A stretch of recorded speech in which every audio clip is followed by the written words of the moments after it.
Howdy. Another rainy day. Today's November, I think the 19th, I think. Had a little thing I wanted to share that I came up with. Heat in the house.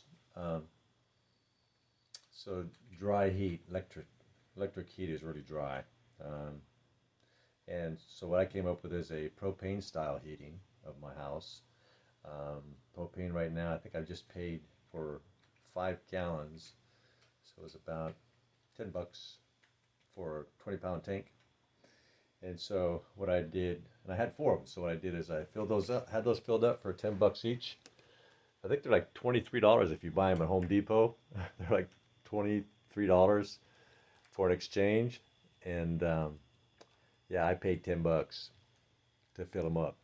And so what I got here is a little tent heater. So you can set a little tent heater there, and so I got it on high right now because what I do is I turn it on when it's cold in the house, and when I'm here I leave it on. But when I'm go to bed, I turn that off, and I have this little backup heater. Leave that on low, put it on 65, and that'll keep my house from getting too cold. And so what I did is I got this cable that I ran from that, right? So I ran that cable right there, hook that cable up, and goes down and behind this curtain because I don't occupy the other room in here, the big living room, and it goes all the way over into here through this stuff down. It's down there. This is all temporary. There's a moving situation going on, so this is just stuff getting ready to be moved. And then I got my tank here. So my tank is a good distance away from the heat source. And I leave my valve, because it's such a small heater, I leave my valve close to off. And so this just twists on here, twists off. And so it's a good distance from my heat source. And I got two cables here. And so I put two cables together. I had them from when I used to do a lot of camping. And so I had to have a connector behind there. And I did a leak test on that down there. So when I got it nice and tight together, I just took a lighter and, did a leak test. If there's a leak, it'll act kind of like a torch. It won't blow anything up. It'll just flame a little bit, and that's it. And so there you go. It's a much more efficient way to heat your house. It's 2/3 cheaper to heat your house with natural gas and or propane than it is electricity. Not only that, but I've noticed that since I started using this, just the air feels warmer. Even though my little heater may cycle on and off and the temperature is satisfied, the temperatures, the way that the air feels is warmer. It's like cozier, you know. So, and I have this big ceiling fan that I installed.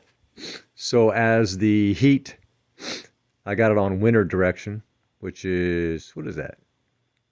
Clockwise.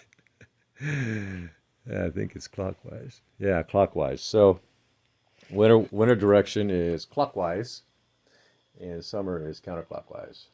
So what that big fan does is it takes the heat. So when this heat rises up from my gas propane heater there, it rises up to the ceiling and gets up there, and this fan takes that air, that's all that heat at the top, and it shoots it across the ceilings, down the walls, back up across the floor, and it just circulates the air like that in the house, so that otherwise the heat just goes up to the ceiling and it just stays there.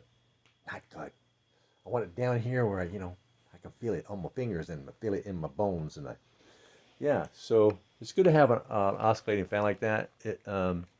Anyway, because heat obviously rises, and So what happens? The reason why that propane and gas, natural gas, the reason why it feels warmer is because the gases from the atoms are heated up in such a way that they bond with the moisture, humidity in the air, and it holds the heat longer. Whereas electricity is dry and it doesn't really bond with the moisture, and so it just doesn't heat as efficiently. You can go online and see all the details on that. And so there you go. Heating with this little thing. That's all I use to heat my whole house, except for my bedroom. I don't put one of those in my bedroom. And you should probably have, if you're going to go this route, I've got a gas detector. So if the if the gas gets to a point to too many particulates per million, I got a little sensor that goes loud. It's a screamer. So you want to have something that if anytime you have any type of gas thing that you're using, and whether it could be in your camper, my camper has two different kinds, or your house. When I used to have a natural gas in Colorado Springs, and we had gas detectors in our house. I think it was law. So anybody who has gas. So if you're going to go this route, you want to have a gas detector in case you do have a small leak somewhere. It'll let you know that there's too much particulates of gas per million in your house, and you can, take your tank outside or whatever until you can figure out where your leak is. So your house don't go bada boom. Not good. I've seen a lot of those lately. Yeah. So yeah, it has a danger level. So you need to just use common sense. Just realize that it's a gas, just like your car. How many cars have you heard blowing up? They do. They blow up. So there you go. I just thought I'd share that little tidbit of how to cut your heating bill by 2/3. It's 2/3. That's a lot.